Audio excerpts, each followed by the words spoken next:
Dalia's point of view. Napakahalaga ng buhay ng isang tao. Wala sigurong tao ang hindi deserve manatili sa mundong ito, lalo na kung wala itong ginagawang masama sa buhay. Iyon ang paniniwala ko, kaya noong nawala ang aking ama, labis ang pagsisisi namin dahil meron pa sanang tsansa na mabigyan siya ng pangalawang pagkakataong mabuhay kung hindi lamang kami nakinig sa kanya. Kung hindi lang kami nawalan ng pag-asa gaya niya. Lahat ay may karapatang mabuhay pa, kaya naman nandito kami ngayon ni Nico, ang fiancé ko, sa bahay ng kanyang pinsan na may sakit na si Janessa. Ngayon ko palang nakita't nakilalang pinsan mo, Nico ah. Wika ko kay Nico habang nakahawak ako sa kanyang braso. Oo, hindi ko pa siya naipakilala sa iyo agad dahil sa karamdaman niya. Sagot naman ni Nico't hinawakan ako sa kamay. Tinignan niya ako gamit ang kanyang mapupungay na mga mata. Tutulungan mo naman ako, di ba?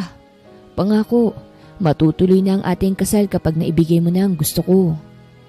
Tiningnan ko ang kanyang pinsan na si Janessa na nakaupo sa wheelchair sa may sala, dito sa bahay niya. Putlang-putla ngunit nagawa pa rin tumingin sa amin na may ngiti sa labi. Oo, tutulungan ko siya, Nico.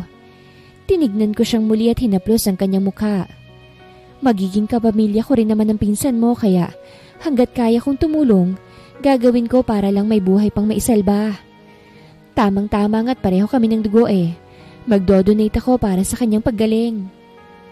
Napakabuti mo naman para tulungan ang isang kagaya ko. Nagsalita si Janessa, kaya sabay kaming napatingin sa kanya. Kung alam mo lang na... Janessa, pagputol ni Nico sa pinsan niya. Huwag ka nang magsalita pa. Ayos lang naman, Nico. Ano ka ba? Hinarap ko sa Janessa. Hindi naman ako mabuti. Ayoko lang magsisi sa huli. Lalo na kung kaya ko namang tumulong, di ba? At isa pa, pinsan ka ni Nico. Sino ba ako para humindi? Kaya ikaw, magpagaling ka para maka-attend ka sa kasal namin ng pinsan mo. Binalingan ko si Nico at ngumiti siya sa akin. Ngumiti rin ako pabalik sa kanya at humigpit ang hawak ko sa kamay niya. Magdadalawang taon na ang aming relasyon ni Nico. Napakilala na ako ni Nico sa pamilya niya at ganun din sa akin. Ngayon ko lang nakilala si Janessa at naiintindihan ko yon dahil sa kanyang karamdaman. Siguro, isa si Janessa sa mga mahahalagang pinsan ni Nico. Desperado kasi siya na gumaling to. Mabuti na lang at sinabi niya sa akin dahil coincidence na katulad ng dugo ko ang hanap niya. Balak na naming magpakasal sapagkat malapit nang lumagpas sa kalendaryo mga edad namin. Pero ang kondisyon ni Nico, bago kami magpakasal ay ang tuluyang paggaling ng kanyang pinsan na si Janessa. Kaya naman hindi na namin pinatagal ang lahat at nagtungo na sa pinakamalapit na ospital para sa pagdodonate ko ng dugo para kay Janessa. Hindi alam ni Mama itong ginagawa ko ngayon at ayoko ring malaman niya dahil baka magalit pa yon. Pasado po ang hemoglobin levels nyo. Handa na po ba kayo para sa donation? Ready na po ako, nurse. Huminga ako ng malalim bago nagpatuloy. Sige po. Sinimulan na ang pagtusok ng karayom sa aking braso at sinubukan kong sarili ko na mag-relax. Para naman to sa pinsan ni Nico. At para matuloy na rin ang kasal namin. Matapos ang pag-donate ko, pinagpahinga muna ako ng nurse at lumapit naman si Nico sa akin na may malaking ngiti na sa labi. Nico, tawag ko sa kanyang pangalan nang lumapit siya sa akin. Nagawa ko na, gagaling ng pinsan mo. Hinawakan niya ang aking kamay. Napakatapang mo, Dalia. Hindi talaga ako nagsisising nakilala ka. Nagliwanag ang aking mga mata. So matutuloy na ang kasal natin, Nico? Tumango siya. Oo, Dalia. Sa ngayon, hihintayin lang natin ang paggaling ni Janessa at magpapakasal na tayo. Okay? Medyo nadismaya ako ngunit kinakailangan kong maging maintindihin dahil pamilya ni Nico yon. At gusto ko kahit papano ay makatulong. Lumabas na ako sa ospital at bala ko pa sanang sumama kay Nico dahil pupuntahan niya sa Janessa na kasalukuyang ibinalik na rin sa ospital para sa pagdagdag ng dugo nito, ngunit hindi na ako pinayagan ni Nico dahil kinakailangan ko raw magpahinga. Ayoko namang mag-away kami kaya't sinunod ko ang sinabi niya at umuwi na muna sa bahay. Hindi maitago ang pagkainis ni Mama dahil sa nalamang mas matatagalan pa ang araw ng aming kasal. Handa na kasi ang lahat dahil napagplanuhan na ng aming mga pamilya. Kaso lang, na-delay dahil sa mga hindi inaasahang pangyayari. Sa katunayan nga 2 beses nang nade-delay ang kasal. Una dahil na-aksidente ang papa ni Nico. At ang pangalawa, ang alam ni Mama dahil sa trabahong tatapusin. Ngunit ang totoo, dahil sa pinsan niyang may sakit. Kailan ba kayo magpapakasal, ha? Alam ko namang busy talaga yung si Nico dahil isa siyang arkitekto. Pero pwede niya namang ipagpaliban ng isang araw ang trabaho niya para sa kasal niyo. Ani Mama nang nasa bahay na ako. Sigurado ka ba na balak kang pakasalan ng Nico na yon? Abay 2 beses nang nade-delay yan ah. Lumapit ako kay Mama para pakalmahin siya. Ma, mangyayari na rin naman ang kasal. Hindi na siya kailanman made-delay. Siguraduhin mo lang. Kasi kung madedelay pa yan, iwan mo na yung lalaking yan. Sinasayang niya lang ang oras mo at ang mga nagastos mo para sa kasal. Sa katunayan, hindi mo naman kailangan ng lalaki sa buhay Pwede kang tumulad sa tita Teodora mo na matandang dalaga. Walang problema sa buhay. May magandang karir ka naman bilang hairstylist. Ngumuso ako. Mama, ayokong mangyari yun. Gusto ko pong magkaroon ng pamilya. Iyon ang pangako ko kay Papa. Ngumiwi siya sa akin. Kaya nga dapat hindi na yan madedelay kasi nakakapangduda na. Baka naman may iba ng Nico na yon kaya delay ng delay. Nako, sinasabi ko sa iyo kapag nangyari yun ire-recommend ko yung sa kakilala kong mangkukulam. Mama naman. Yumakap na ako sa kanya. Huwag ka pong mag-alala. Matutuloy ang kasal ko. At ikaw ang maghahatid sa akin sa altar. Nagpahinga muna ako rito sa bahay habang nakikikalap din ng balita kay Nico. Ang sabi niya, successful na naabunuhan ng dugo si Janessa at kasalukuyang nagpapagaling. Masaya ako dahil nakatulong ako kaya naman 1 linggo matapos ang pagdodonate. Lumabas na ako sa bahay at plano kong bisitahin si Janessa sa ospital. Bumili pa ako ng bulaklak at prutas sa palengke. Dahlia! Napangiti ako nang makita ko si Giselle, isa pang pinsan ni Nico. May dala rin siyang mga prutas. Mag-isa lang siya. Mukhang nahulaan ko na kung para saan ang prutas niya. Nandito ka, Giselle! Nakangiti kong sabi. Bibisita ka rin ba sa pinsan mo sa ospital? Kumunot ang noo niya. Ha? Na ospital? Sino? Si Nico ba? Hindi. Yung isang pinsan mo, si Janessa. Alam mo, ngayon ko lang siya nakilala. May sakit pala kaya bala kong bisitahin. Ha? Napakurap-kurap siya sa sinabi ko. Sino si Janessa? Wala kaming pinsan na Janessa. Ha? Ako naman ngayon ang naguguluhan. Pero sabi ni Nico. Hindi ko na natapos ang sasabihin ko dahil nagring ang phone ni Giselle. Kinuha niya ang phone niya sa sling bag niya at tiningnan ako. Excuse me, Dahlia, tumatawag ang husband ko Mauna na ako sa'yo pasensya na. Ayos lang, Giselle. See you sa kasal ko. Ani ko sa kanya. Tumango siya at mabilis na umalis sa harapan ko kasabay ng pagsagot niya sa tawag ng kanyang asawa. Napabuntong hininga na lamang ako at saka umalis na rin para magtungo sa ospital para bisitahin si Janessa. Janessa, ani ko sa nurse sa counter. Janessa Corpus. Room 7, ma'am. Tumango ako. Thank you, nurse. Naglakad na ako sa hallway patungong room 7. Hindi maipagkakaila ang saya sa aking puso dahil nakapagsalba ako ng buhay. Duda ko na matutuloy na ang kasal namin dahil naiselba ko ang buhay ng pinsan ni Nico. Nang nasa tapat na ako ng pinto ng room 7, napansin ko na hindi ito nasara ng maayos. Kaya nang akmang bubuksan ko na sana ang pinto, hindi ko na ipagpatuloy dahil sa narinig ko. Maraming salamat, Nico. Akala ko mamamatay na talaga ako eh. Boses ni Janessa. Oo naman, basta para sa'yo. Gagawin kong lahat, mabuhay ka lang. Hindi ko kaya na mawala ka. Napasinghap ako sa narinig mula kay Nico. Para kasing kakaibang dating ng pagkakasabi niya. Imbis na magpatuloy sa pagpasok, mas pinili ko na lamang na silipin sila sa maliit na bukas ng pinto. At doon, nasaksihan ko ang hindi inaasahan na senaryo. Si Nico at ang ipinakilala niya sa akin na pinsan na si Janessa ay naghalikan na parang walang bukas.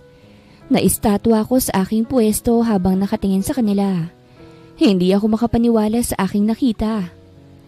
Pinsan ba talaga niya ito? Anong ibig sabihin nito? Agad kong kinuha ang cellphone ko at kahit nanginginig na ako, nagawa ko pa rin tong buksan at pindutin ang video.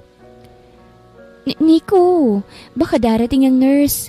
Pinakilala mo pa naman akong pinsan. Narinig kong sabi ni Janessa. Saglit lang.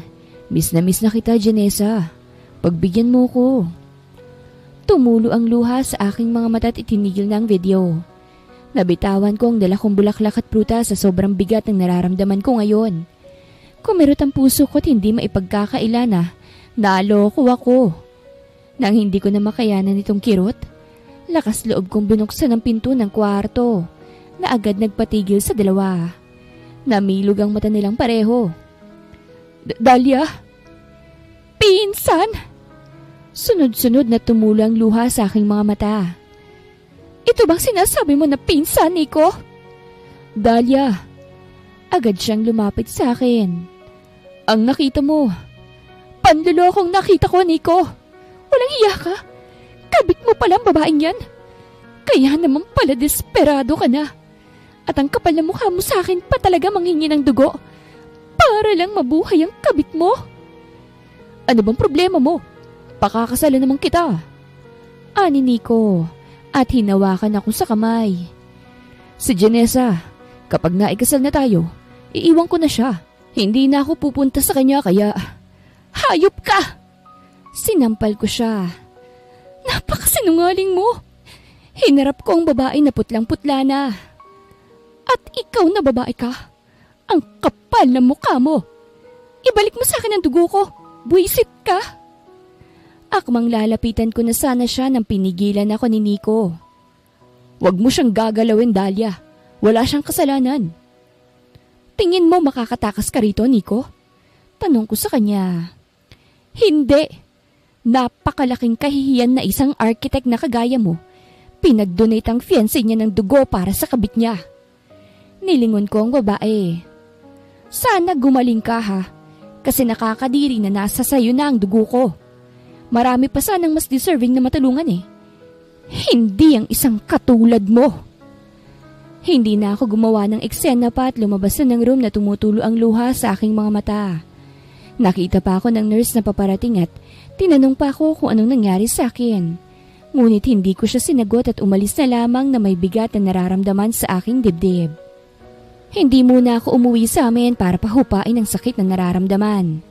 Napakatanga ko kasi. Desperada ring maikasal dahil ayaw matulad sa mga tiyahing tumandang mag-isa. Natraidor ako ni Nico. Nakakadiri na pinadonate niya ako ng dugo sa babae niya. Genuine ang pagtulong ko ngunit nang malaman ko ang tunay niyang katauhan. Parang gusto ko nilang ipasipsip sa vampirang inabonong dugo sa babaeng yon. Ayokong malaman ni mamang ginawa kong katangahan.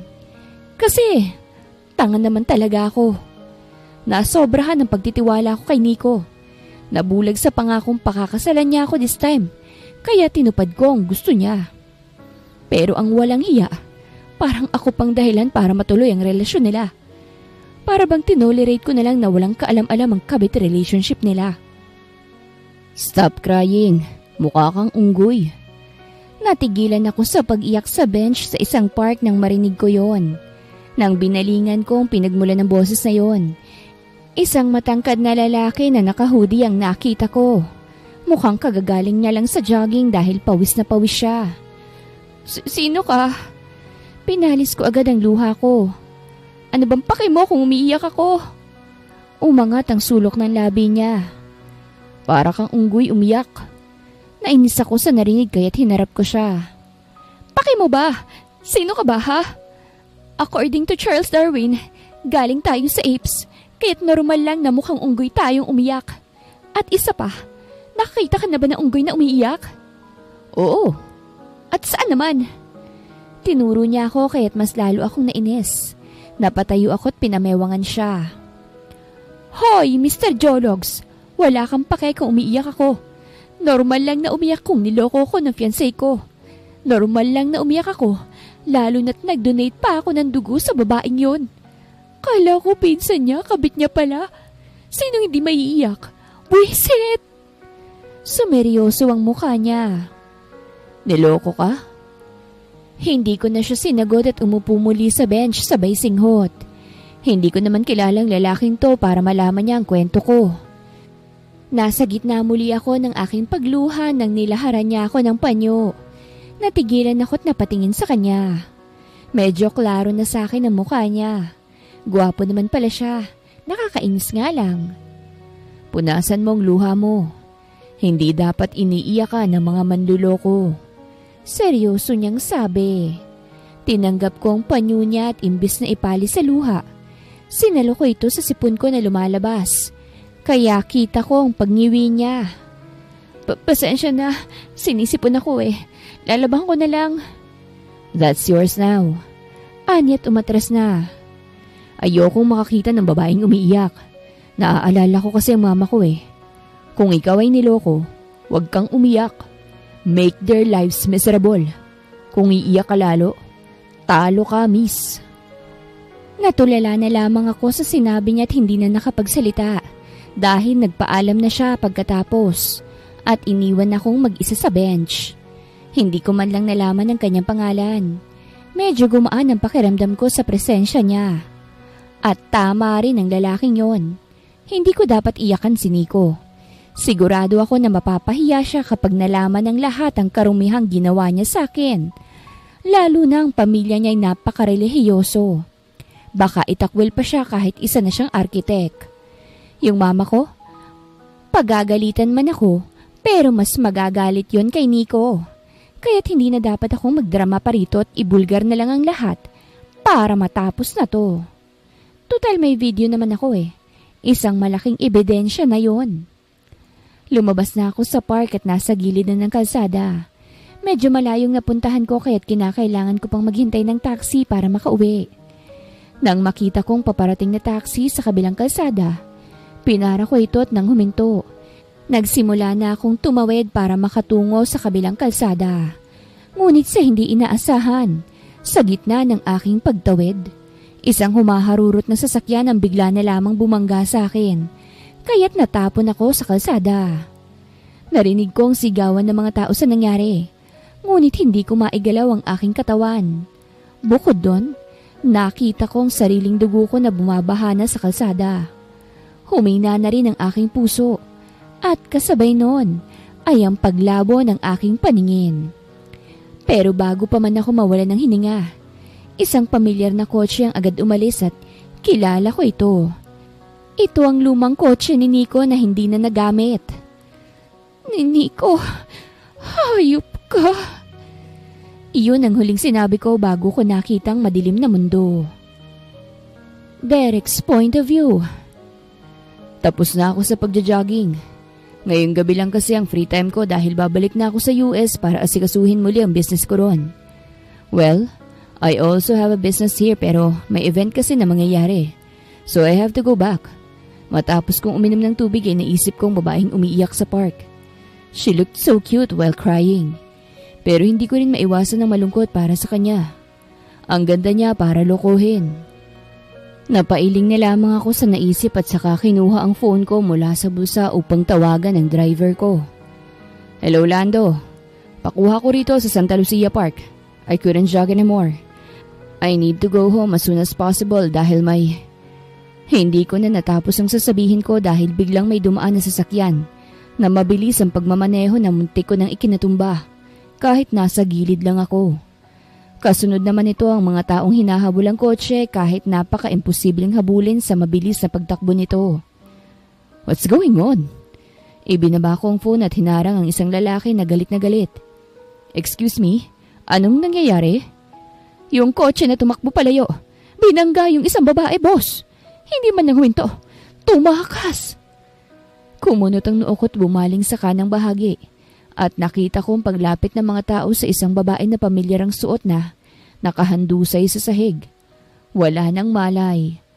Umawang ang labi ko't mabilis na lumapit doon upang makumpirma ang hinala ko. Tumawag kayo ng ambulansya. Bilis! Hindi pa patay! Bumilis ang tibok ng puso ko sa hindi malamang dahilan. Parang kanina lang. Nakausap ko siya tapos iniwan ko lang. Nandito na. Naliligo na sa sariling dugo. Sir, kayo ho bang boyfriend ng babaeng ito? Tanong ng isang concerned citizen. Tumabi kayo. Dumating na ambulansya. Yes. Wala sa sariling sagot ko't napalunok. I am her boyfriend. Sumama po kayo sa kanya, sir. Naku, kawawa naman, hindi mo ba sinamahan? Kitang-kita ko talagang nangyari. Patawid na sana siya para sumakay ng taxi nang biglang sumulpot yung kotse na abay para bang sinadya talaga siyang sagasaan. Wala na sana akong pakialam sa ganito dahil hindi ko naman kaano-anong babae. Ngunit dahil wala namang ibang sasama sa kanya, ako na lang ang sumama sa kanya nang siya'y naipasok na sa ambulansya.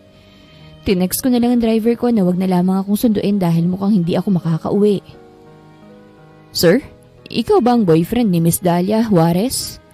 Tanong ng doktor habang ako'y nasa labas ng private room. Ilang oras na ako naghihintay rito para sa isang estrangherang babae. As of the moment, naghahanda na sana ako para sa pag-alis ko sa bansa. Pero nandito ako, nakipapel sa buhay ng iba. Hindi ko alam kung bakit ko ito ginagawa. Siguro dahil ay ako ang huling nakausap niya bago nangyari ang aksidente na yon. Yes, I am. Is she okay? Unfortunately, Miss Juarez is in coma.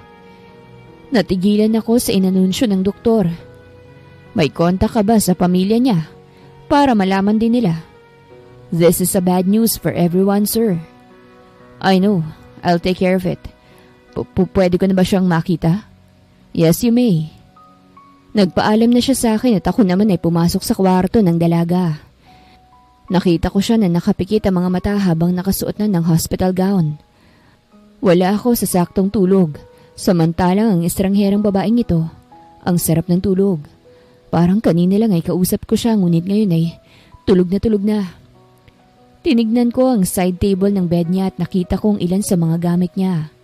Isa na rin ang phone niya kaya iyon ang nilapitan ko't kinuha. Gusto kong malaman ang contacts ng magulang niya. Pero nang buksan ko, ibang bumungad sa akin. Picture nilang dalawa na tingin ko ay nobyo niya. At ang mga messages na nag-pop up sa notification. Hindi ko mabuksan ang phone dahil kailangan ng fingerprint. Kaya't lumapit ako sa babae at ginamit ang daliri niya para mabuksan ang phone. Hindi ko ugaling mga ilam pero gusto kong makontak ang pamilya niya para sila nang bahala rito. At ako'y makauwi na. Ngunit ang mga mensahe mula sa boyfriend niya nagpaintriga sa akin. From Nico loves me. I'm sorry, Dalia. Mahal na mahal kita. Nasaan ka? Sasabihin mo talagang tungkol sa akin? Masisira ako, Dalia. Maawa ka sa akin. The heck? Nasaan ka na? Hindi ka umuwi. Nasa park ka pala. May nakakita. Mag-usap tayo, Dalia. Hindi mo pwedeng sabihin ang nakita mo dahil masisira ako sa lahat. Pag-usapan natin to. Dalia, iba akong magalit. Kaya kong gumawa ng mali. Hindi lang masira ang reputasyon ko. Tandaan mo yan. Nagsalubong ang aking mga kilay sa nabasang mensahe. Sa kinuwento ng babaeng yun sa akin sa park, nanloko ang fiancé niya kaya siya umiiyak. At sa mga mensahe pa lang ng fiancé niya, nakakapangduda. Huminga ako ng malalim. Anong gagawin ko sa'yo? Mukhang delikado ang buhay mo. Tiningnan ko ang kanyang walang buhay na mukha. Kahit nakapikit ang kanyang mga mata, hindi maipagkakaila ang kanyang kagandahang taglay. Kaya hindi ko maiwasan na magtaka kung bakit nagawa pa siyang lokohin. Samantalang ako, hindi man lang ako nagkaroon ng seryosong nobya dahil isa lang ang habol nila sa akin. Pera. You want to be my wife? Tanong ko sa komatos na babae. I'll make you my wife if you want to. I need a wife. I'll make sure you're safe and powerful. Napapikit na lamang ako sa aking sinabi at sinampal ang sarili.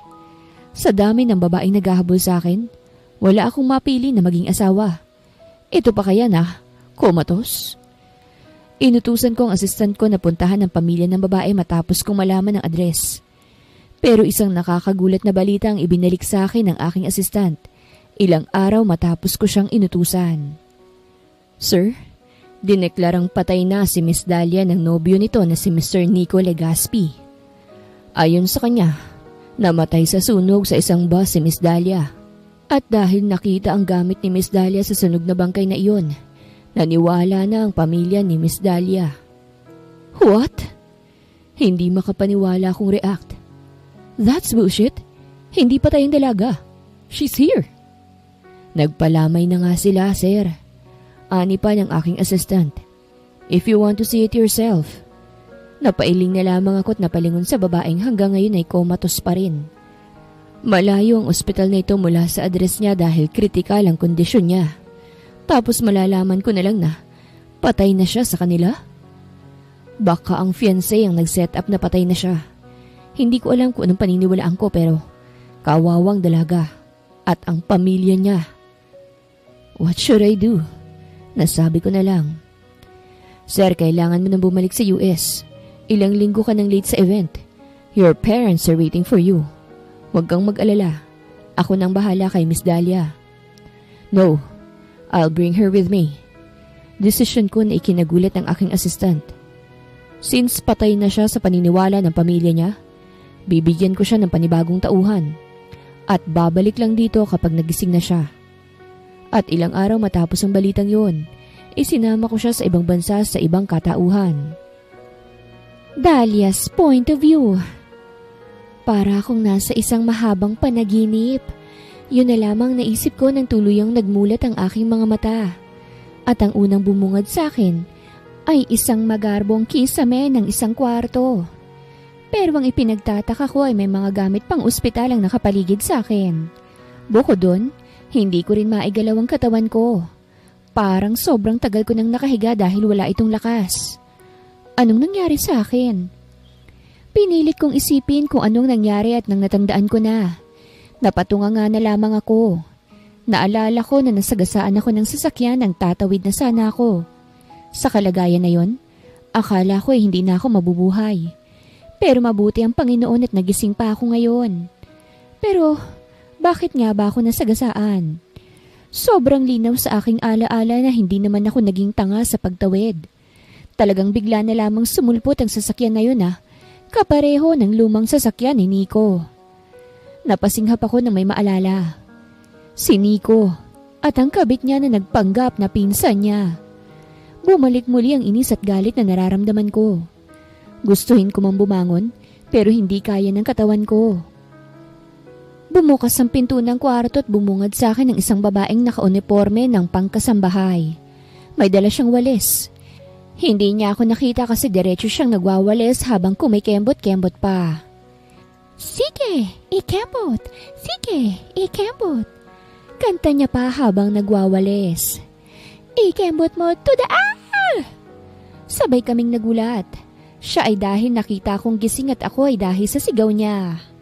Nabitin niya ang pagwawalis niya at napatakip sa kanyang bibig. Diyos ko! Gising ka na! Popo! Napakurap-kurap siya at dali-daling lumabas sa kwarto. Iniwan akong nalilito sa kanyang kinikilos. Bakit gulat na gulat siya nagising na ako? Kahapon lang naman ako na aksidente. Tiningnan ko ang paligid. Para siyang hindi ospital. Para itong bahay. Nasaan ako? Anong klaseng ospital to at masyado naman yatang sosyal? Bumukas muli ang pinto at kasama na ng babaeng kasambahay ang isang nurse, doktor at isang lalaki na pamilyar sa akin. Agad lumapit ang doktor sa akin upang tingnan ang kalagayan ko. Habang ang nurse ay nasa tabi niya, ina-assist ang doktor. Habang ginagawa nila yon, ang tingin ko naman ay nananatili sa lalaking pamilyar sa akin.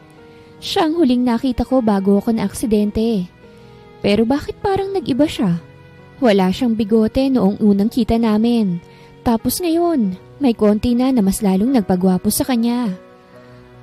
Anong nangyari? Tanong ko at medyo naguguluhan dahil ngayon ko lang napansin na ang doktor at nurse ay hindi mga Pilipino. Sino sila? Lumapit ang lalaki sa akin at may sinabi siya sa doktor at nurse na hindi ko naintindihan. Tumango lang ang dalawa at lumabas. Naiwan naman kaming dalawa kasama ang kasambahay na pasimpleng naglilinis habang nakikinig sa amin. Ikaw ba ang nagligtas sa akin? Tanong ko sa kanya. Salamat at niligtas mo ako mula sa kamatayan ha. Alam mo, may ideya na ako kung sinong gumawa nito sa akin. Kagabi. 2 taon kang walang malay, Miss Dahlia. Natigilan ako sa sinabi niya. Ha? You are 2 years comatose. Ulit niya sa English. Hindi kahapon o kagabi ang nangyari sa'yo, kung hindi 2 taon nang nakalipas. Namilog ang mata ko sa sinabi ng lalaki kasabay ng aking pagsinghap. Tiningnan ko ang sarili kong katawan bago ko tiningnan ng lalaki. Paano nangyari yun? Wala ka sa Pilipinas. Pagputol muli niya sa akin. I tried to help you when you were in an accident. I tried to contact your family but before I could do, nabalita na sa amin na patay ka na. Ha? Your boyfriend told your family that you're dead. Na isa ka sa mga nasusunog sa isang bus 2 years ago. Patay ka na sa Pilipinas, Miss Dahlia. Ano? Sumikip ang dibdib ko sa narinig. Pero buhay ako. Hindi ba nila alam na nakomatas ako? Anong pruweba ni Nico? Alam niya na hindi ako sumakay ng bus. Bakit niya ginawa yun? Inilahad niya sa akin ang phone ko. Naibaba ako ang tingin ko. Hindi ko pa masyadong maigalaw ang kamay ko eh. Ano bang meron sa phone ko? Bumuntong hininga siya. May mga mensahe mula sa boyfriend mo na kaya niyang gumawa ng mali para lang hindi masira ang reputasyon niya. It's been 2 years, Miss Dahlia. Isa na siyang kilalang architect sa Pilipinas. And here's the catch. He's already married. Married? Kanino? Miss Janessa Corpus. Sagot niya na nagpakulo sa aking dugo. Nagpakasal sila a year after you were announced as dead. Suportado ng pamilya mo sa pag-asawa niya dahil iniwan mo si Mr. Nico. Nangilid ang luha sa aking mga mata. No! Walang hiya ka, Nico. Gagawin mo talagang lahat para sa reputasyon mo at ngayon, naikasal na kayo ng kabit mo. Hindi ako papayag na hindi ako makagante. Baka magulat ka na lang na biglang bumangon ng sinasabi mong patay na. Walang hiya kang kriminal ka? No! Naiyak na ako ng tuluyan. Hindi pa ako patay. No! Umiling-iling ako kaya tuluyan nang lumapit sa akin ng lalaki at pinalis ang luha sa aking mata. You are a strong woman, Miss Dahlia. Nagawa mo pang magising dahil 2 taon nang nakalipas. And this is your greatest comeback. Your presence will be their nightmare. Magpagaling ka't uuwi tayo ng Pilipinas. Bakit mo to ginagawa? Hindi mo ako kilala. Ani ko sa kanya. Wala kang mapapala sa akin. Matagal na akong may napala sa'yo, Miss Dahlia. Hinawakan niya ang baba ko. Nakuha ko ang perang para sa akin ang dahil sa'yo. In short, you are now married to me, Miss Penelope Diva Morgan. Hindi maiwasan ang pagtindig ng aking balahibo. Sa aking mga nalaman, wala akong ibang gusto kung hindi ang bumalik sa Pilipinas at sirain si Nico at ang kabit niya. Pero dahil patay na ako sa paniniwala nila, ang pagbabalik ko ay bangungot nila. Kaya wala na sa akin kung kasal ako kay Mr. Derek Morgan. Kasi siya ang susi ng pagbabalik ko sa Pilipinas bilang asawa niya. Naghahanda ako sa aking pagbabalik. Sa tulong ng doktor at nurse, unti-unti nang bumalik ang lakas ko. Kaya naman 1 buwan matapos akong magising sa pagkakomatos, nag-offer si Derek na tulungan ako. Sinama niya ako sa mga pagtitraining lalo na ng pagkarate at shooting. Dahil sa kanya, nalaman ko kung papaano humawak ng barel. At sa tuwing nag-iensayo ako, Si Nico at ang kabit niya ang iniisip ko. Bullseye! Tuwang-tuwang sabi ni Derek sa tabi ko nang tumama sa pinakagitna ang pagbaril ko. Umigting ang pangako. Hindi naman ako uuwi para pumatay, Derek. I know. Kinuha niya sa akin ang baril na hawak ko. Just in case, Dahlia. Magagamit mo rin ang matututunan mo ngayon. Sa loob ng ilang buwan mula nang magising ako, nilublob ko ang aking sarili sa paghahanda. Mula sa pananamit ko, sa pananalita ko, at sa ugali ko ay iniba ko. Tama si Derek na hindi ako dapat magpadalos-dalos.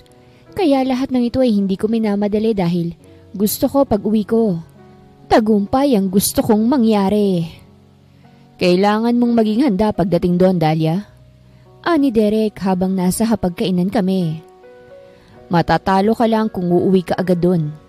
Tama lang na nagstay ka muna rito ng 6 na buwan. Alam ko, pasensya na. Ani ko sa kanya.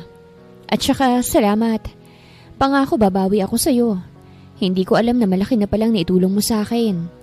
Nilagyan ko siya ng ulam sa pinggan niya. Kumain ka na. Nagtagal ang tingin niya sa akin. Isa lang naman ang magiging bawi mo sa akin. Ano yun? Tanong ko sabay subo. Bibigyan mo ko ng anak.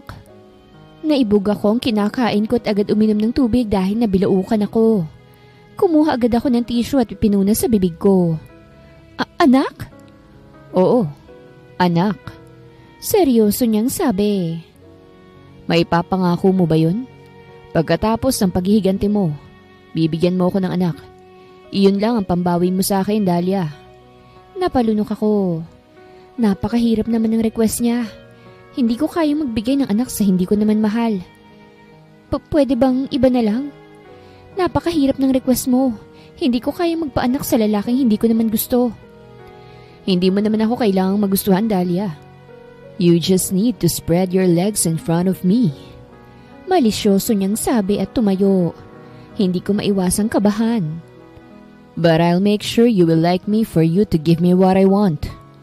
Nang makalapit siya sa akin, hinawakan niya ang baba ko't iniangat para matingnan niya ako ng mabuti. I will make your revenge successful. Babalik ka sa dating buhay mo. You will rise from the dead, Dahlia. Pangako yan.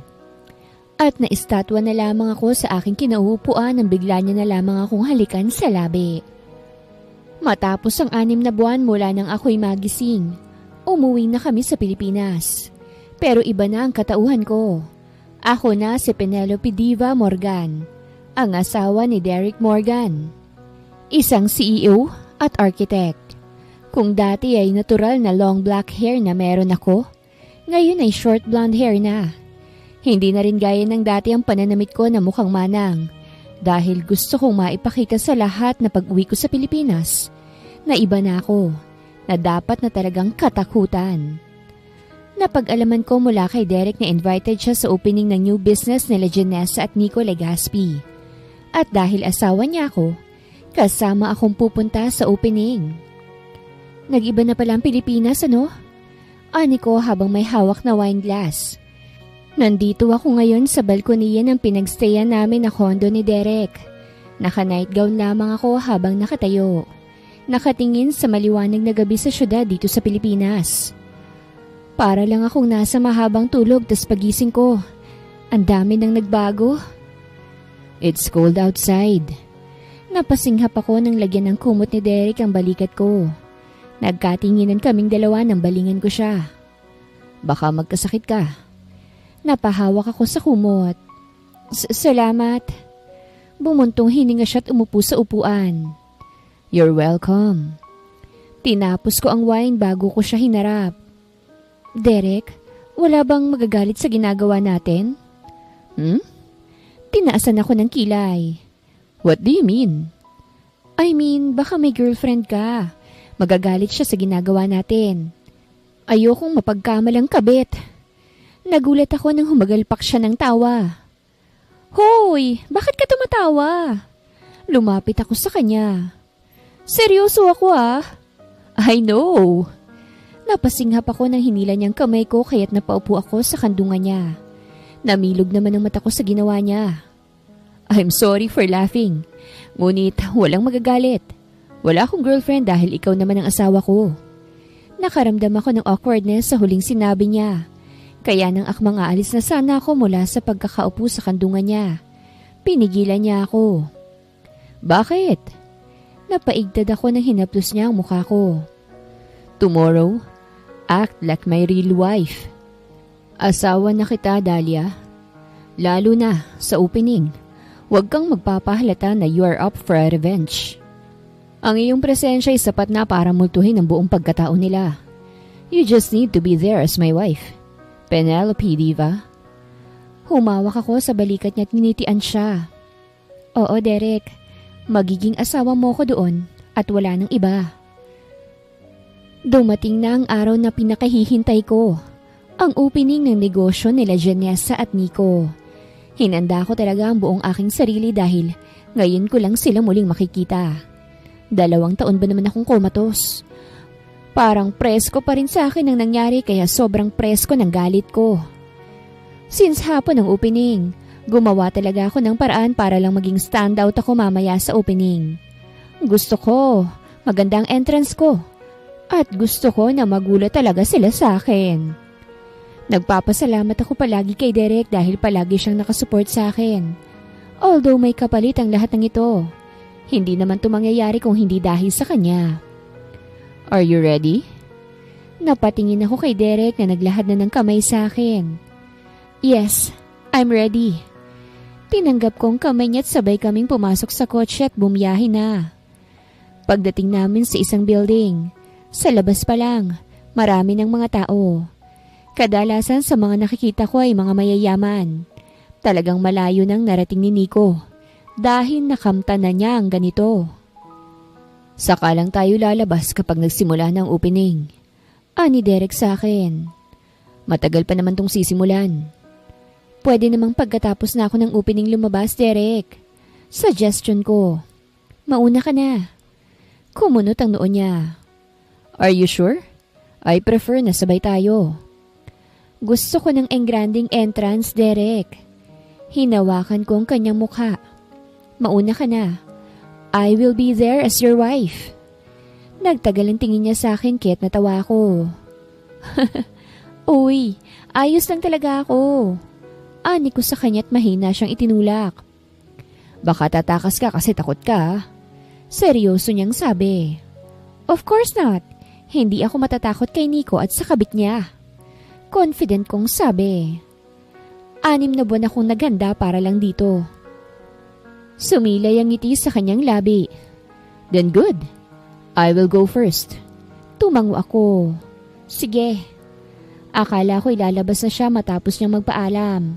Pero laking gulat ko nang umuusog siya palapit sa akin at bigla akong siniil ng halik sa labi. Nanatili lang nakamulat ang aking mga mata habang sa kanya ay nakapikit. Kaya nang humiwalay siya, napasinghap ako at parang naubusan ng hininga. Ang hilig mong mahalik. Nasabi ko na lang at napalunok. Of course. You're my wife, Dahlia. Umatras na siya at binuksan ang pinto. I'll go. Tinignan niya ang driver. Make sure to keep her safe while she's here, ah? Yes, sir. Sagot ng driver. Good. Binalingan niya ako. Bye. Bye. Nang iniwan na ako ni Derek mag-isa sa backseat, wala sa sariling napasapo ako sa aking dibdib. Ramdam ko ang pagbilis ng tibok ng puso ko. Dahil ba ito sa ginawa ni Derek? Wala sa sariling hinaplos ko ang labi ko at naramdaman ko na lamang ang pamumula ko. No! Nasampal kong sarili ko. Hindi. Ayos ka lang ba, ma'am? Tanong sa akin ng driver. Namumula ka po. Gulat kong tinignan ng driver. Namumula ako? Opo. Sa tingin mo, bakit ako namumula? Kasi kinikilig ka po, ma'am. Sa asawa mo. Ha? Napasandal ako sa upuan sa sinabi niya at napailing. Diyos mio. Natigil lamang ako sa pagmumuni-muni nang makita sa bintana ang pagdating ng isang magarang sasakyan. At may mga media pang dali-daling nagsilapitan. Unang lumabas si Nico suot ang kanyang tuksido. At kasunod naman niya sa Janessa. Suot ang kanyang magarbong gown. Hindi katulad dati. Malusog na siya ngayon. Mukhang gumaling na nga siya sa sakit niya. Good for her, ha? Nagpanggap ba namang pinsan ni Nico para lang makahutot ng dugo sa akin eh? Gagaling talaga yan. Mukhang sikat na nga sila dahil pinaggaguluhan na sila ng media. Mukhang ingat na sila sa kinikilos nila. Dahil baka isang kamalian lang, sira sila. Saka lang ako lumabas sa kotse nang tapos na silang mag-cut ng ribbon at nasa loob na ng building. Suot ko ay isang black dress na may sparkles kaya't medyo kuminang ako. Nakalugay ang aking maiksing blonde na buhok at naka-heels pa ako. Nagpaalam na ako sa driver at nagsimula ng maglakad patungo ron. Kaso, sa entrance pa lang, hinarangan na ako. Excuse me ma'am, bawal ang hindi invited dito. Wika ni guard sa akin. I'm Penelope Diva Morgan, the wife of Mr. Derek Morgan. Kindly check please. Sinunod naman ng guard ang sinabi ko at nang makita ang pangalan ko sa tabi ni Derek sa listahan, tumabi na siya para padaanin ako. Pumasok na ako at sa unang pagtapa ko pa lang sa loob, masasabi ko na bigati na si Nico. Kay ganda ba naman ang loob ng building? Hotel ang new business niya na tingin ko. Siya mismo ang nag-design since architect naman siya. Maraming mga mayayamang tao. Nakaupo sila sa kani-kanilang upuan habang nagkakwentuhan. Hinanap ng mata ko si Derek at hindi naman siya mahirap hanapin dahil mukhang siyang priority ng aking ex-fiancé na si Nico. Nakatayo sila habang may wine glass sa kani-kanilang kamay. Si Derek lang mag-isa habang si Nico ay kasama ang asawa niyang si Janessa. Huminga ako ng malalim at saka taas noon nang lumapit sa kanila. Asawa ko! Tawag ko kay Derek. Sabay silang lumingon sa akin at nakita ko na natigilan ng mag-asawa sa pagdating ko. Habang si Derek ay sumilay ang ngiti sa kanyang labi. Nang tuluyan na ako nakalapit ay hinapit ni Derek ang aking bewang at hinalikan sa pisngi. Ngumiti ako pabalik at hinarap ang dalawang napahinto talaga. Hello! Ani ko sa kanila. Congratulations sa opening ng business nyo. I'm Penelope Diva Morgan. By the way, Derek's wife. Naglahad ako ng kamay sa kanila. Nice to meet you. Kita kong paghigpit ng hawak ni Janessa sa braso ni Nico, habang si Nico naman ay titig na titig sa akin. Ayaw niyo bang tanggapin ang kamay ko? Natawa ko't na ibaba ko ang kamay ko. Pasensya na, mukhang nagulat ko yata kayo. Tipid akong ngumiti at binalingan ng aking asawa. Pasensya na asawa ko. Mukhang naputol ko yata ang pag-uusap ninyo. No, it's fine. Tapos na kami. Tinignan ni Derek si Nico. Nico, i-assist ko muna ang asawa ko ha. We'll talk again. Hindi ko na hinintay ang reply ni Nico at saka umalis sa may ngiti sa labi. Mukhang natakot ko sila. Dinala ko ni Derek sa isang table at pinakilala sa mga kapwa niyang businessman. Ngayon ko lang napagtanto na bigatin pala itong si Derek dahil nawala ang atensyon sa dalawa nang nandito na si Derek. Is she your wife? I didn't know you were married. Ni hindi mo man lang kami inimbitahan. Ani ng lalaking kalbo at tumawa. Yes, she is. Sagot ni Derek. Don't worry, I'll invite you kapag sa simbahan na ang kasal namin. Pasimple kong nilingon ang mag-asawa habang nagkakwentuhan sila. Nakita ko ang paghila ni Janessa kay Nico palayo sa event. Tumayo ako kaya't natigilan silang lahat at napatingin sa akin. Where are you going? Tanong ni Derek. Pupunta ako sa CR. Sasamahan na kita. Hindi na, I'm fine. Mag-usap lang kayo, Derek. Saglit lang ako. Babalik ako kagad. Nagtagal ang tingin niya sa akin bago ako pinayagan. Nginitian ko siya bago umalis sa table para sundan ng mag-asawa. Nakita ko sila napapatungo sa isang room kaya't maingat ako na sumunod habang hinahawakan ng laylayan ng dress ko. Sa may tahimik na lugar ng building na ito ang tungo nila. At nang makarating doon, tumigil sila at humarap sa isa't isa. Nagtago naman ako sa may haligit na kinig. Kinuha kong phone ko at inirecord ang conversation nila. Nico, nakita mo ba yun? Ang asawa ni Mr. Morgan, Kamukha ng patay mong ex-fiancé. Calm down, Janessa. Magkamukha lang pero hindi siya yun. Patay na si Dahlia. Huwag mo nga akong lokohin, Nico. Alam ko na nakilala mo. Kahit nagbago man ang kulay ng buhok, siya yun. Si Dahlia yun. Babangon bang patay, Janessa? Hindi ko alam. Baka naman minumulto na tayo ngayon kasi pinatay mo si Dahlia. Shh! Baka may makarinig, Janessa. Calm down. I'll figure this out, okay? Huwag kang matakot. Paano kung siya ngayon? Paano kung si Dahlia ngayon? Paano kung bumalik siya para maghigante? 2 taon nang nakalipas. Sobrang ganda na ng buhay natin. May hotel na tayo. Sumikat na rin ako dahil sa vlogs ko. At ikaw, marami nang nakakakilala sa'yo. At ayoko nang dahil lang sa nakaraan natin, mawala sa atin ang kung anong meron sa atin ngayon. I said calm down, Janessa. Sigaw ni Nico na nagpatigil kay Janessa. Hinawakan niya ito sa balikat. Hindi ko hahayaang mangyari yun. Pinatay ko si Dahlia para sa'yo.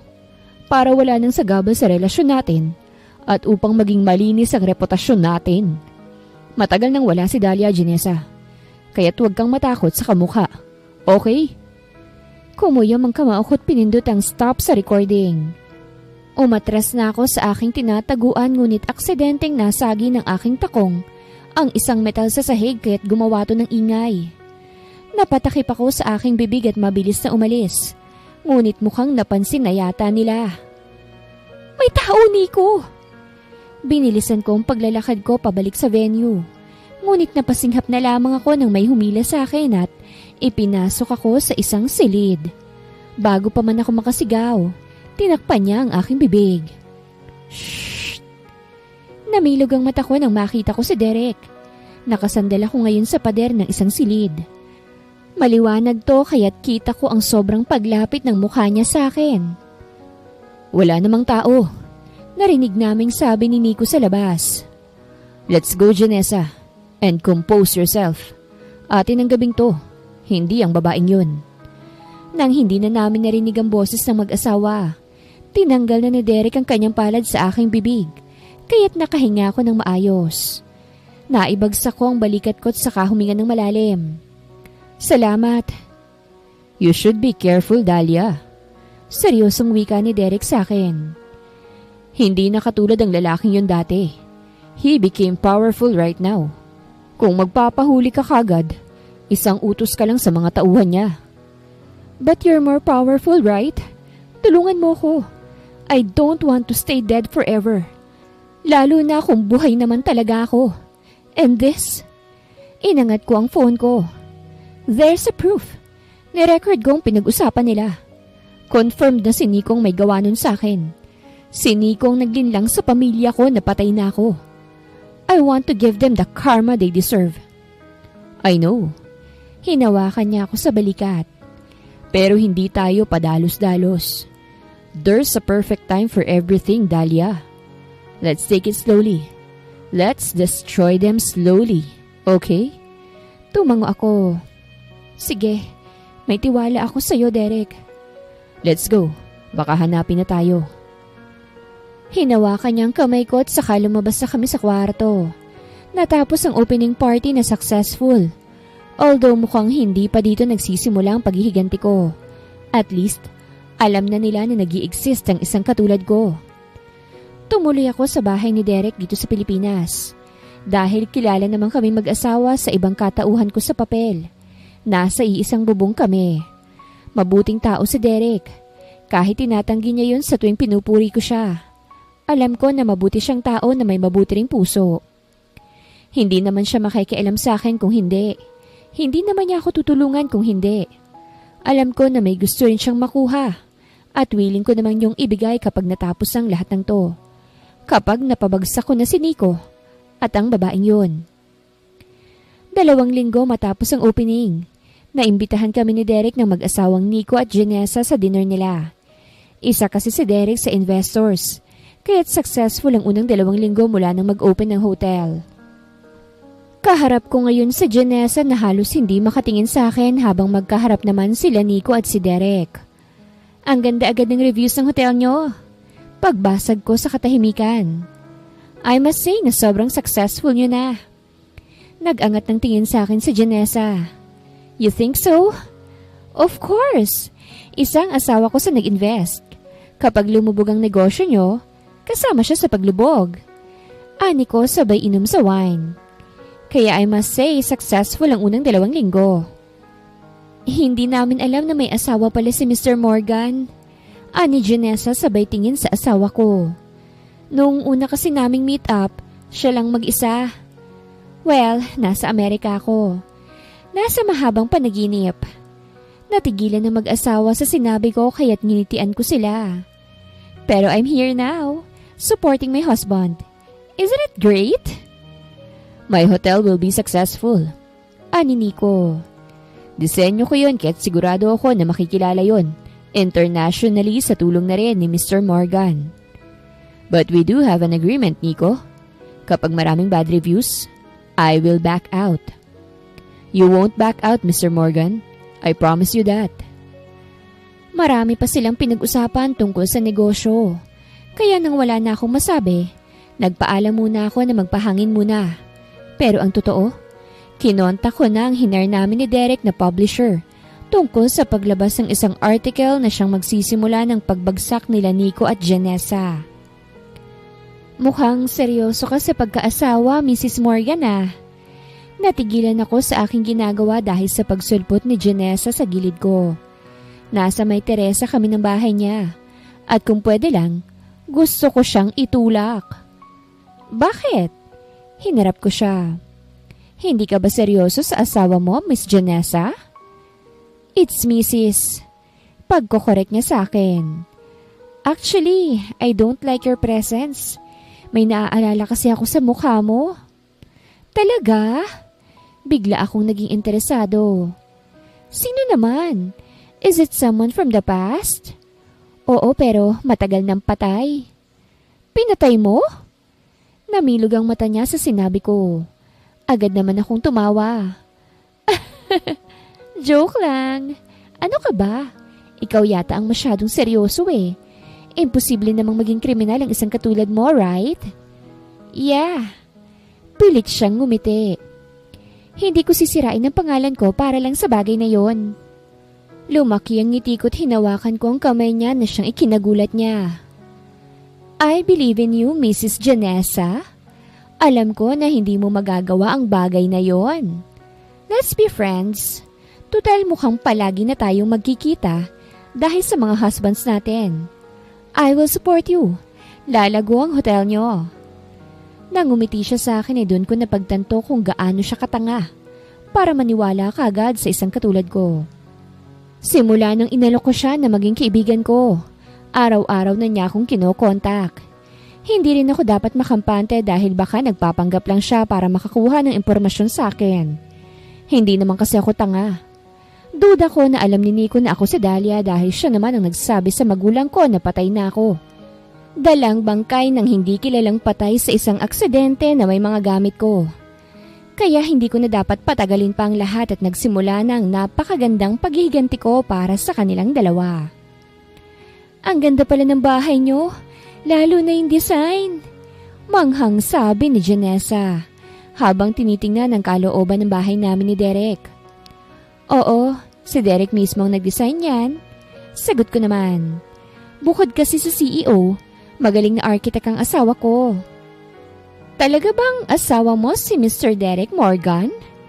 Natigilan ako sa tanong niya't napatingin sa kanya. What do you mean? Hindi kasi kayo sweet.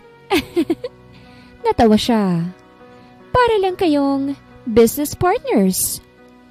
Well, hindi kasi galing sa agaw ang asawa ko. Hindi kami sweet sa maraming tao. Hindi naman siguro galing sa agaw ang asawa mo, right? Nakita ko na na-offend siya sa sinabi ko. Well, I'm sorry if I offend. Ma'am Janessa! Ma'am Janessa! Naputol ang pag-uusap namin dahil patakbong lumapit ang personal assistant ni Janessa. Bakit? May problema ba? Ma'am, may lumabas sa article. Kumunot ang noon ni Janessa. Article? Oo ma'am, tungkol to sa mga customers na nagrereklamo na marami ang hotel nyo. Napakaraming daga po ang nabalita na lumabas mula sa 11th floor. May video pong naglalabasan. Daga? Ako naman ngayon ang nag-react. Paano nagkaroon ng daga ang bagong bukas na hotel? Tinignan ko sa Janessa na namutla na. Hindi ba maayos ang pag-handle sa hotel? Hindi na mapakali sa Janessa. I'm sorry, Miss Penelope. Aalis muna ako. Oh, okay. Take care. Nang umalis na si Janessa sa bahay ni Derek kay sumilay ang malademonyong ngiti sa aking labi at humagalpak ng tawa. Napakahusay na mga tauhan ni Derek maglagay ng mga daga sa hotel rooms nang hindi nahahalata. At dahil sa balita, naging usap-usapan ang bagong bukas na hotel nila Janessa at Nico. Marami ang bumatikos dito kaya't humina ang hotel nila. Bukod doon, yun na rin ang naging paraan ni Derek upang kumala sa usapan nilang dalawa. Mr. Morgan, please give us a chance. Mababangon pa ang hotel. Huwag kang bumitaw agad. Ani Nico habang hinahabol ang pag-alis namin sa hotel nila. Mrs. Penelope. Ani Janessa. We're friends, right? Please, pakikumbinsi naman ang asawa mo. Hindi pwedeng mawala ang hotel. Sa akin naman ngayon bumaling si Nico at kita kong pag-igting ng kanyang panga. Alam kong may duda na siya kung sino ako, pero bakit ayaw niyang lumapit at kumpirmahin na ako ang binalak niyang patayin, ngunit hindi nagtagumpay. Iniwas ko ang tingin ko kay Nico at tinignan si Janessa. I will try my best to convince my husband, pero hindi ako makapangako. Penelope! Tawag ni Derek na mukhang iritadong-iritado na. Let's go! Binigyan ko ng malungkot na tingin sa Janessa bago ako sumunod kay Derek sa pag-alis sa hotel. Nagsimula nang gumuho ang mundo ng dalawang taong dahilan ng pagkamiserable ko noon.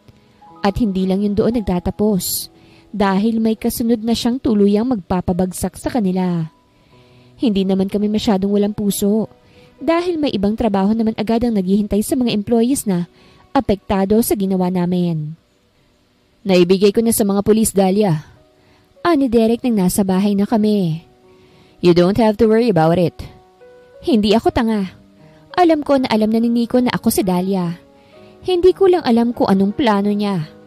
Kaya uunahan ko na siya bago mangyari yun, Derek. Anikot na patingin sa kanya. Hindi ko na patatagalin ng lahat. Dire-diretso ang gagawin kong pagpapabagsak sa kanila. I know, and I will support you, Dahlia. Humakbang siya papalapit sa akin. At nang nakalapit, napasinghap ako nang pinagtagpo niya ang aming mga noo. So, suportahan kita hanggang sa huli. Dahil mahal kita. Namilog ang mata ko sa sinabi niya. Mahal mo ko? Nagulat ako sa biglaang pag-amin niya. Halata naman noong nasa Amerika pa kami na may pagtingin siya sa akin ngunit hindi ko lubos akalain na aamin siya sa sitwasyon na ito. Kinagat niya ang ibabang labi niya at tumango. Inilayo niya ang mukha niya sa akin upang matingnan ako ng maayos. I know it's too early to say this. At alam ko na mas priority mo ang paghihigante sa mga nagkasala sa iyo. But I just want you to know how I feel before it's too late. Dahlia, sa loob ng 2 taon, habang ikaw ay natutulog, nagawa kitang mahalin. Tila ang puso ko ang kusang rumisponde sa kanyang sinabi. Naramdaman ko kasi ang pagpitik nito na parabang gustong-gusto ang naririnig. Pumungay ang kanyang mga mata matapos sabihin yun kaya't hindi ko maiwasan ang mapalunok at mapatitig din sa kanya. All my life, sini ko pa lamang nabigyan ko ng permiso na pumasok sa buhay ko. Ngunit binigo niya ako ng todo't sinaktan. Mahal mo ang isang kagaya ko? Ni hindi ko nga alam kung kaya ko bang suklian ang pagmamahal na yan. Ani ko sa kanya't nagbaba ng tingin. Yung puso ko ngayon, puno ng paghihigante. I don't think I deserve your feelings. I will wait. Napatingin ako sa kanya. I will wait for you to love me back. Is it okay? Kung kaya mong maghintay, then it's okay for me, Derek. Ani ko. Hindi ka naman mahirap magustuhan. Kaya hindi rin malabong mamahalin din kita. Yun ang unang pagkakataon na pinag-usapan namin ang tungkol sa aming mga feelings. Ayoko ring magsalita nang hindi pa ako sigurado. Pero hindi rin naman malabong magustuhan ko rin siya at mamahalin. Pero sa ngayon, bago ko bigyan muli ang sarili ko ng pagkakataon na sumaya, tatapusin ko muna itong nasimulan ko. Gusto kong makaharap si Nico. Wika ko kay Derek sabay bigay ng isang sobre sa kanya. Ang sobre ay naglalaman ng sulat para sa mama ko. Naglalaman to ng impormasyon tungkol sa mga nangyari sa akin. Ang sabi ni Derek, pupuntahan niya raw ang mama ko kaya't ibinigay ko ang sobre para malaman nila na buhay ako. Pero bago yon, bibisitahin ko muna ang puntod na sinasabi nila na ako. May balita na ba tungkol sa mga naaksidente sa bus na yon? May mga pangalan na ba? Yes, sagot ni Derek. May isang pasahero na hindi kailanman nakita. At iyon ay si Mianora de los Reyes. Pupuntahan namin ang pamilya niya para malaman ang lahat. Ani Derek at hinawakan ako sa kamay. Keep safe, Dahlia. Maglalagay ako ng mga tauhang magbabantay sa'yo. Maraming salamat, Derek. Tingin ko ay malapit ng katapusan ng paghihiganti na ito. Ani ko't hinawakan ko ang kanyang mukha upang bigyan siya ng halik. A kiss of appreciation. Nang kumalas ako ay tiningnan ko siya. Aalis na ako. Ikaw din mag-ingat. Nang tatalikod na sana ako sa kanya, hindi niya ako hinayaan dahil pinaharap niya akong muli sa kanya. Hinapit ang aking bewang at siniil ng halik sa labi. Napapikit na lamang ako dahil sa kanyang ginawa at willing na tugunan ang kanyang halik. Nagtungo ako sa sementeryo kung saan nakita ko ang sariling pangalan ko sa lapida. May preskong bulaklak pa na nakalapag sa harapan nito, kaya tingin ko ay may bagong bumisita rito. Gusto kong tumawa dahil hindi ko akalain na patay na pala ako sa inaakala nila. Pero hindi ko magawa dahil kawawang totoong nakalibing rito. Kawawang totoong pamilyang nawala ng anak, ngunit sa ibang pangalan nakalagay. Hindi ko lubos akalain na ganitong tao pala si Nico, na kaya niyang ibaon ng lahat sa lupa para lang sa mga tinatamasa niya. Pero dahil may karma, hindi siya magtatagal sa tuktok dahil babalik siya sa kanyang pinanggalingan. Hindi ko akalain na nandito si Miss Penelope Diva Morgan. Napalingon ako sa nagsalita. Umangat ang kilay ko nang makita ko si Nico. May dala pa siyang bulaklak at kandila. Kaano-ano mo ang ex-fiancé ko? Huwag na tayong magtanga-tangahan dito, Nico. Alam mo kung sino ako. Umigding ang kanyang panga. Dahlia, buhay ka pa pala? Hindi mo naman talaga ako nakitang patay, di ba? Ibang bangkay ang ibinaon mo rito. Ani ko at kumuyom ang kamao ko.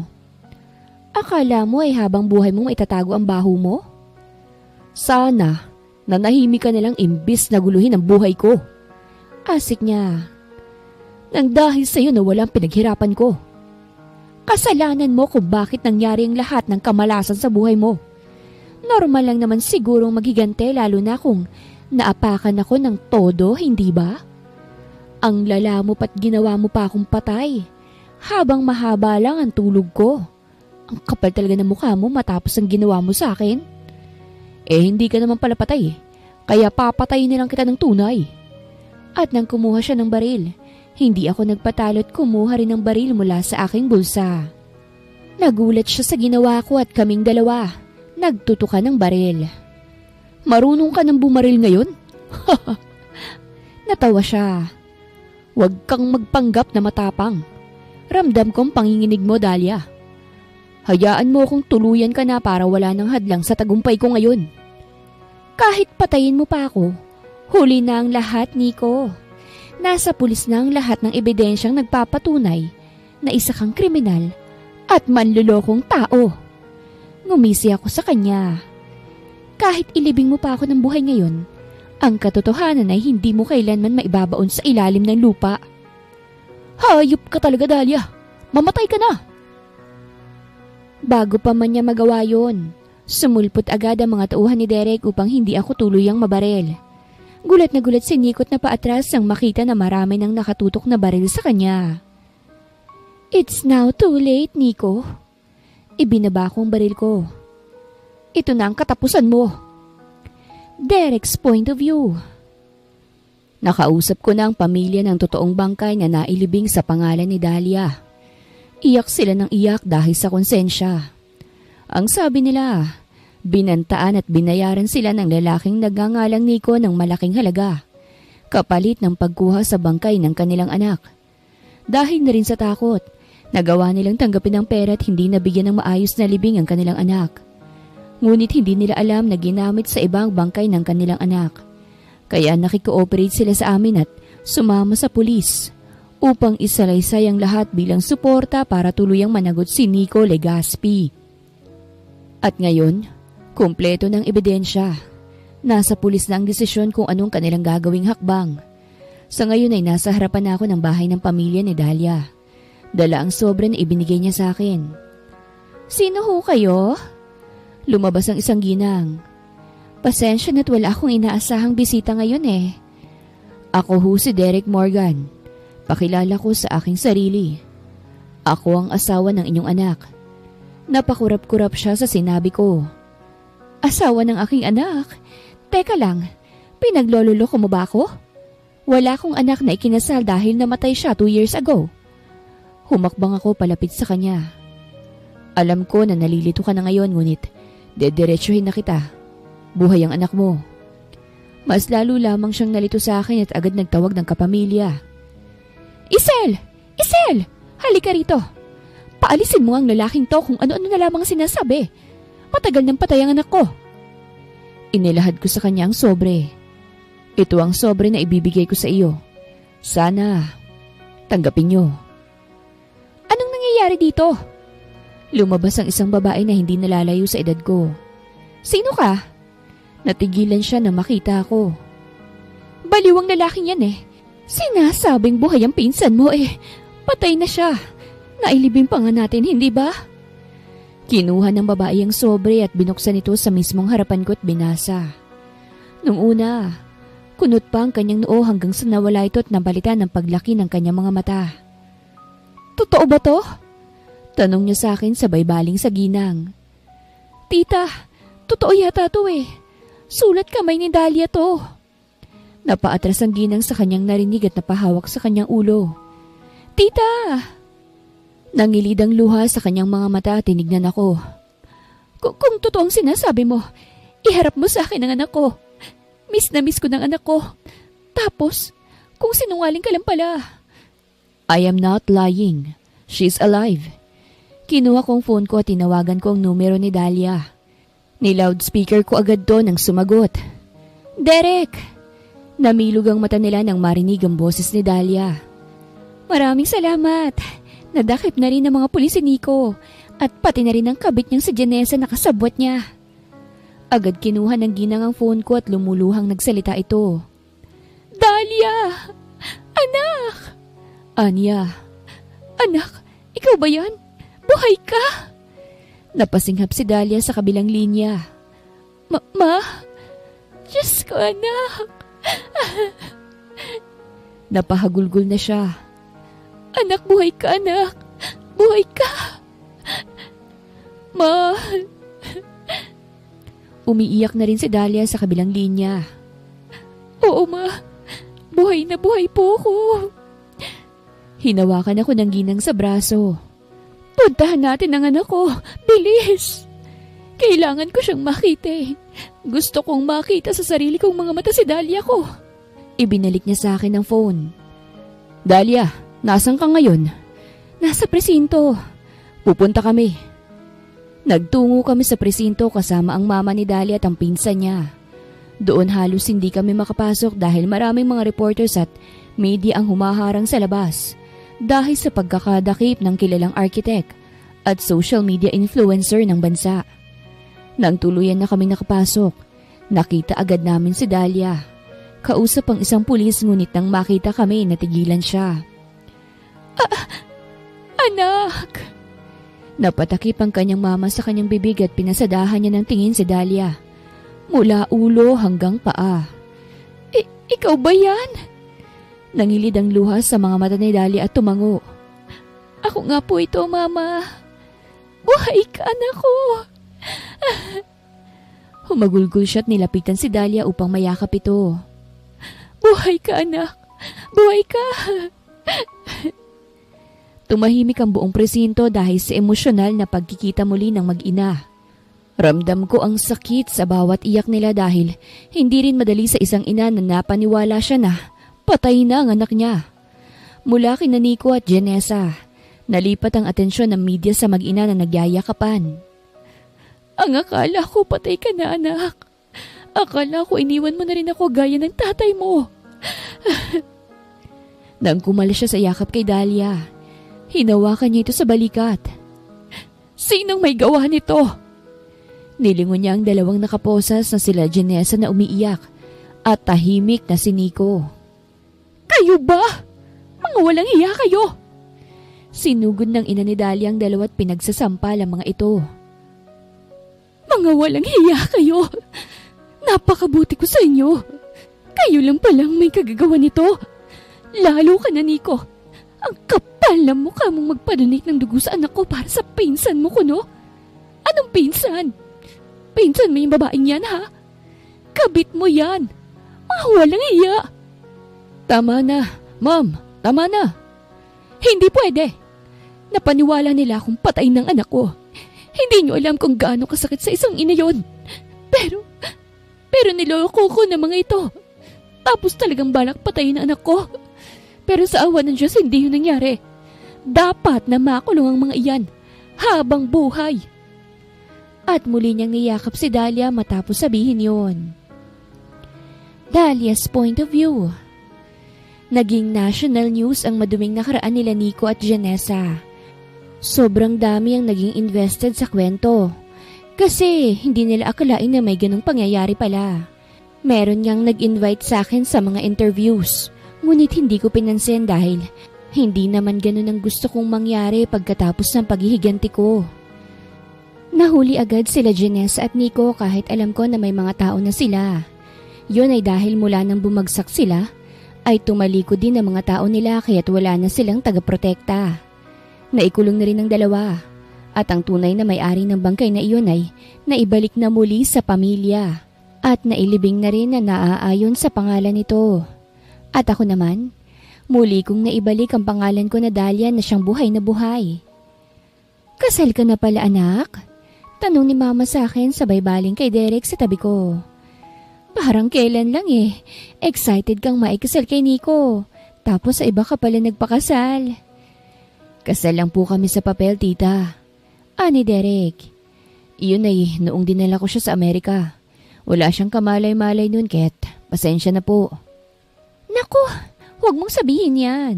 Sa katunayan, malaking utang na loob namin sa'yo. Kasi hindi mo pinabayaan ang anak ko. Hindi mo siya hinayaang mamatay. Ano bang gusto mo, iho? Baka pwede naming maibigay. Actually, ma, napag-usapan na namin kung anong gusto ni Derek. Sabi niya gusto niya ng anak. Gusto ko hong pakasalan sa simbahan si Dahlia, tita. Kung maaari, iyon po ang gusto ko. Namilog ang mata ko't gulat siyang binalingan. Seryoso ang kanya mukha habang sinasabi yun kay mama. At nang tumingin siya sa akin, pumungay ang kanyang mga mata at saka hinawakan ang aking kamay. Derek! Iyon ang gusto ko, Dahlia. Pumulang mukha ko sa sinabi niya at napatikhim. Talaga? Hindi mo pa nga alam kung anong nararamdaman ko eh. Sa pamumula pa lang ng pisngi mo, alam ko na mahal mo rin ako. Ani Derek bago muling hinarap si mama. So tita, maaari ko po bang hingin ang kamay ng inyong anak? Ay Diyos mio, bakit kailangan kamay lang hingin mo? Kahit buong katawan na niya sa'yo na iho. Sobrang saya ko na makikitang matutupad na ng anak ko ang gusto niya. Ang maikasal at magkaroon ng pamilya. Pakakasalan mo ba ako, Dahlia? Ngumiti ako sa kanya. Oo, pakakasalan kita, Derek. Dahil ang puso ko'y tumitibok na para sa'yo. At sa harap ilang buwan pa ang ginawang pagbanding namin kasama si mama bago kami tuluyang ikinasal sa simbahan. Marami ang dumalo at kadalasan sa kanila ay mga kapwa businessman na kilala ni Derek. Sa edad na 31, pinakahuling numero sa kalendaryo. Tuluyan akong naikasal sa hindi inaasahang tao sa buhay ko. Si Derek Morgan. Marami ang nagdiwang sa aming kasal. dahil lahat ng taong nakasubaybay sa kwento ko ay masaya.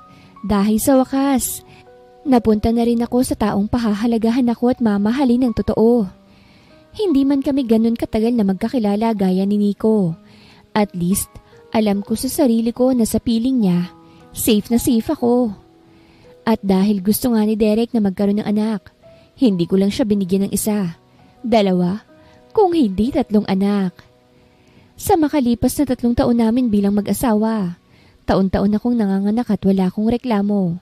Dahil ito rin naman ang gusto ko, ang makabuo ng isang pamilya. Derek, tawag ko sa asawa kong karga ang aming bagong silang na anak. Gusto mo pa ba ng bagong baby? Natawa siya sa tanong ko kaya't napanguso ako. Bakit ka tumatawa? Seryoso ako ah. Tinignan niya ang baby number 3 namin na gaya ng panganay at pangalawa. Lalaki pa rin. Oo, kailangan hindi tayo tumigil, Dahlia. Umupo siya sa kama sa tabi ko at pinakarga sa akin ang baby namin. Hanggat walang babae na magiging anak natin, walang titigil sa paggawa. Hinalikan niya ang pisngi ko. Pero sa ngayon, magkokondom muna ako ah. Ayokong taon-taon kang nanganganak eh. Sakto na muna to pero uulit tayo muli ah. Akmang maghahalikan na sana kami kaso umiyak ang baby number 3 namin. Kaya't agad kaming napatingin sa bata at nagtawanan. Ang cute ni Baby Daryl. Ani ko, kamukha ka pa rin ni Daddy ano? Niyakap ako ni Derek. Kamukha mo rin naman, mahal. Napangiti na lamang ako at sabay naming pinatahan ng bata. Wakas.